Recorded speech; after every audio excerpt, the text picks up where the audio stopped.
Incredibly enough, there are 51 automotive brands selling passenger vehicles here in Shitsville. Let us crank up the steam-powered name and shame machine so that you don't buy the wrong new car.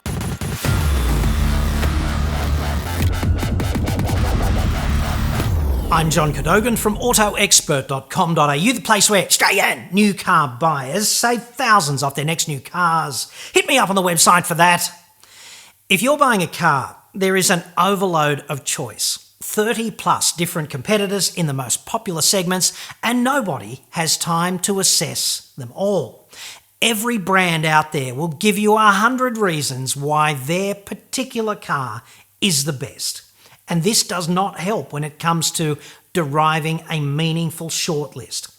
I reckon the easiest first step to buying the right new car is to eliminate the dud brands, the irrelevant detritus of the market, and the brands with unreliable products and bad customer support. And that's what this report is all about. A quick caveat though, this is mainstream advice for mainstream ordinary car buyers. So before we start here, we're collectively going to leave behind all of the exotic brands. If you want a Rolls-Royce, an Aston Martin or a Ferrari, form an orderly queue to the right and knock yourself out.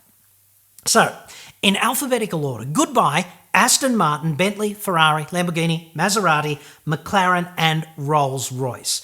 These things are not actually cars. They're fashion accessories and status symbols that coincidentally happen to have wheels and an engine. And suddenly, we are down to 44 remaining brands. Next, let's do another vital collective assassination. We're just going to leave the shit behind, okay? And by the shit, I mean the brands that are just too risky to own. They could be irrelevant, too new with no track record, tiny sales volumes, and known unpopular lemons from the shallowest end of the automotive pool.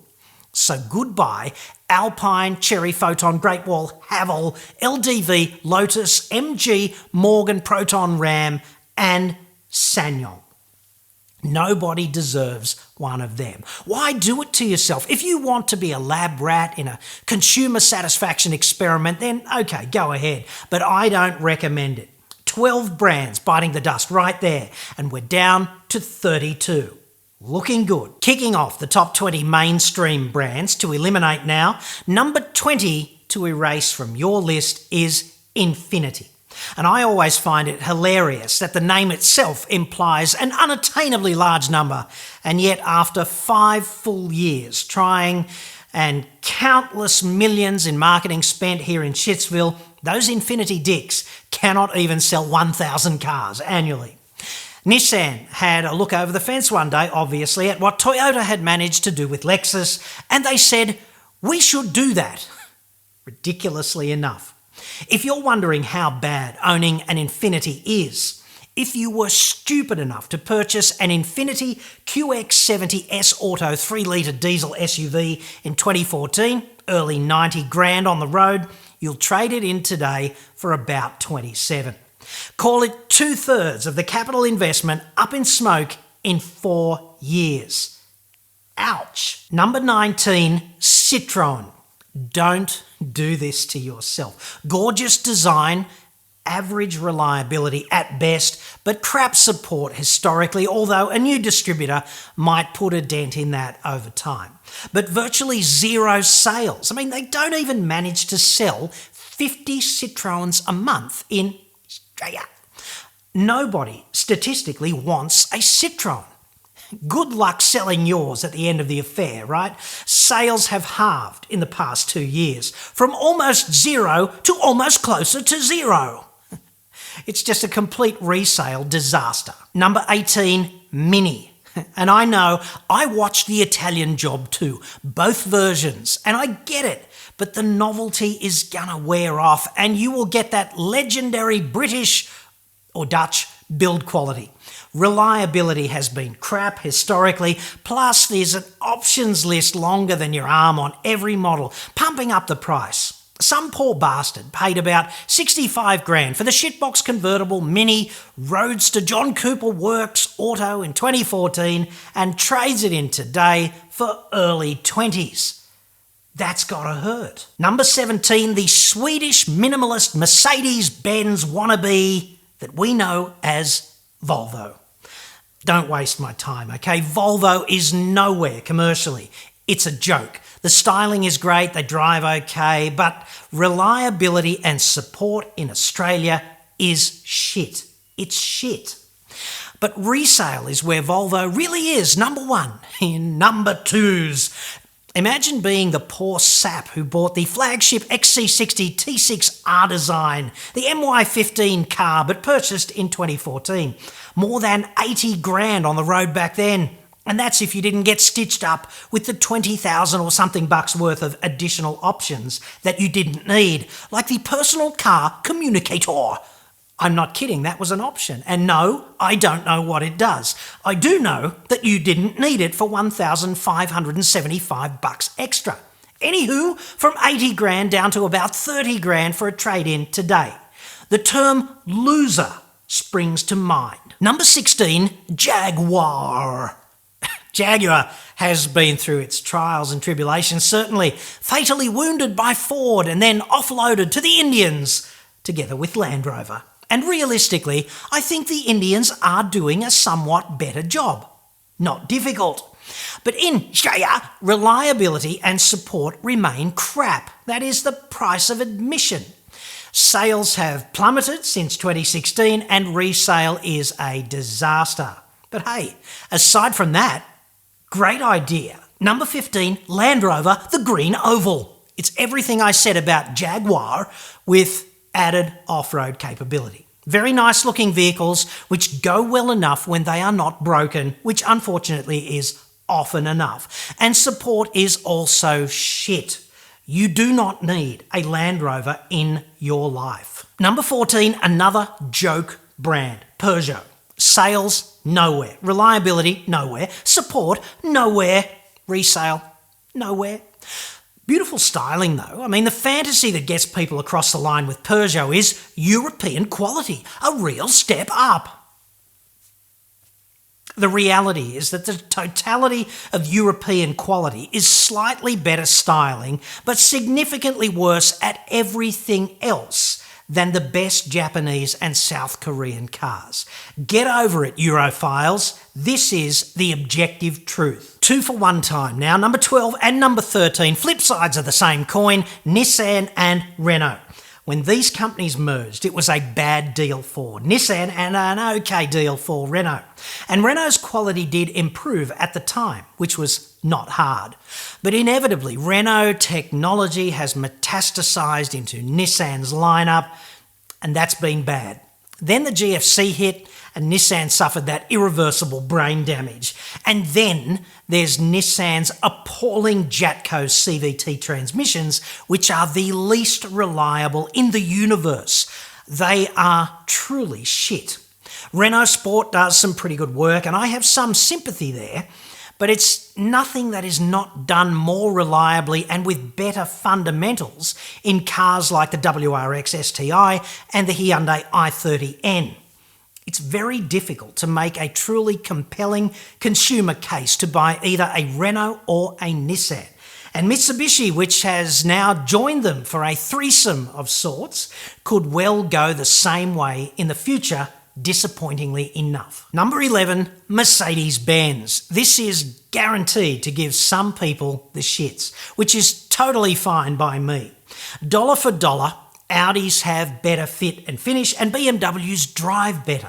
So if you buy a Benz, you get a car that's not quite as well finished as an Audi and which almost drives as well as a BMW. But it's got that badge, the venerated 3-point swastika. Unfortunately, Mercedes-Benz is the worst premium car maker for customer support. They are the antichrist at this. That company seems to think that Australian consumer law is optional or negotiable. Something those dicks are above, consumer law.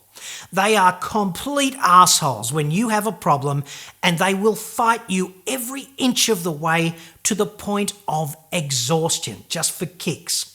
Mercedes-Benz seems to think it's doing you a favour by allowing you to drive one of their cars, and they are complete money pits. My strong advice is buy a BMW or a Lexus. I think it's time for a good mass extinction at this point. 6, 7, 8, 9 and 10, everything from Fiat Chrysler.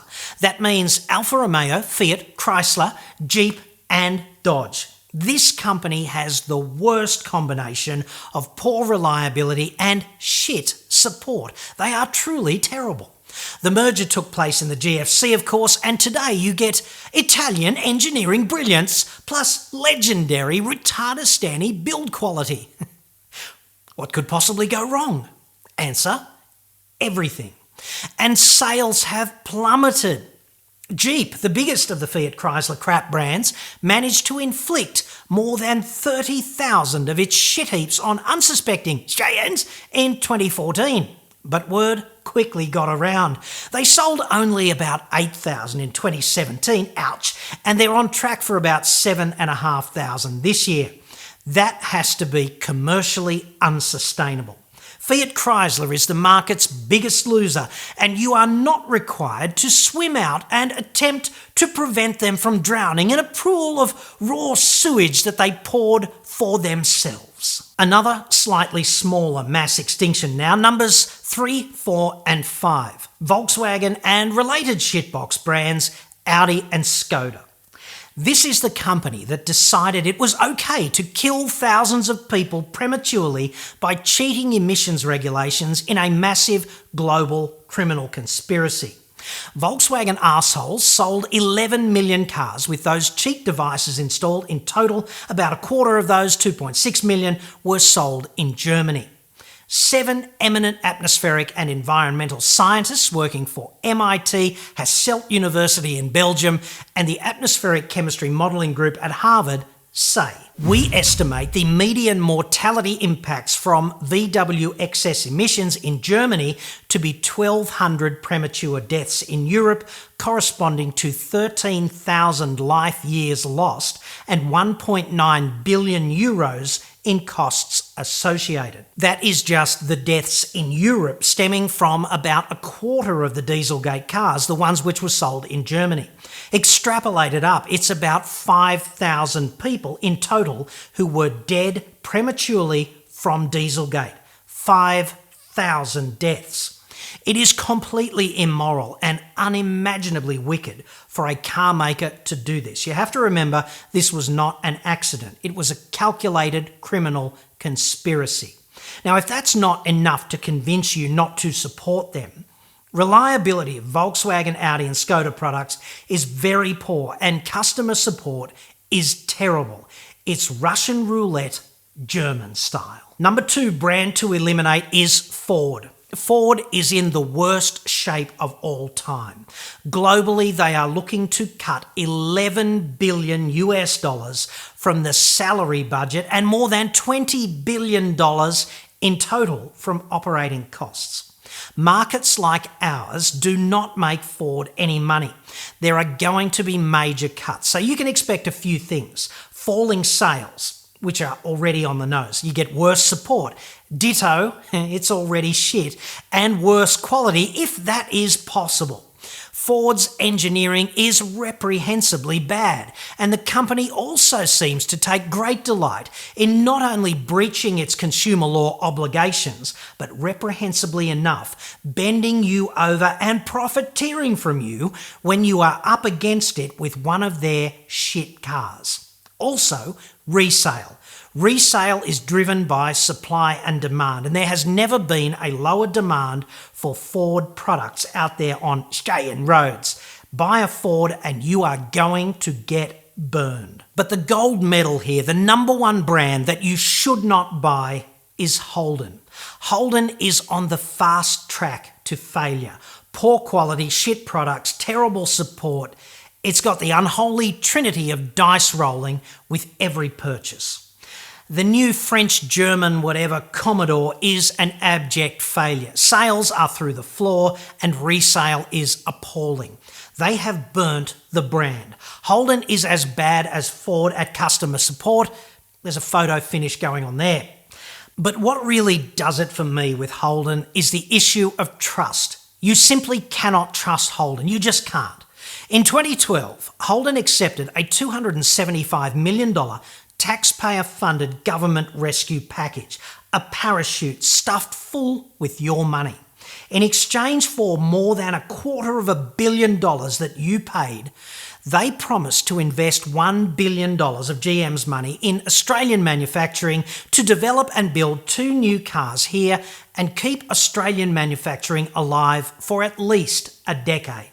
There was absolutely nothing vague about any of this. It was an objective, publicly agreed, bilateral commitment. The very next year, those assholes announced the closure of the factory, and they kept the money. They did not make the promised investment. And if that's not enough of a kick in the balls for you to decide not to buy a Holden ever, then how about this? In January 2017, Holden quietly sent $150 million back to Detroit. That was part of a bullshit balance sheet restructuring, and we only know this occurred because documents were lodged with the Australian Securities and Investments Commission to get that approved. And it kind of says it all right there, don't you think, about Holden's purported commitment to Australia.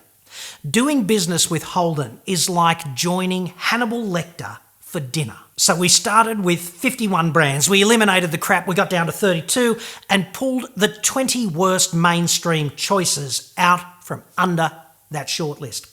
So if I were you, I would choose my next new car from one of these 12 remaining brands in alphabetical order. BMW, Honda, Hyundai, Isuzu, Kia, Lexus, Mazda, Mitsubishi, Porsche. I know it's a Volkswagen brand, but it's probably the best pure performance option out there, plus Subaru, Suzuki, or Toyota. If that is all you do in terms of selecting your next new car, you have sidestepped 80% of the potential ownership problems right there.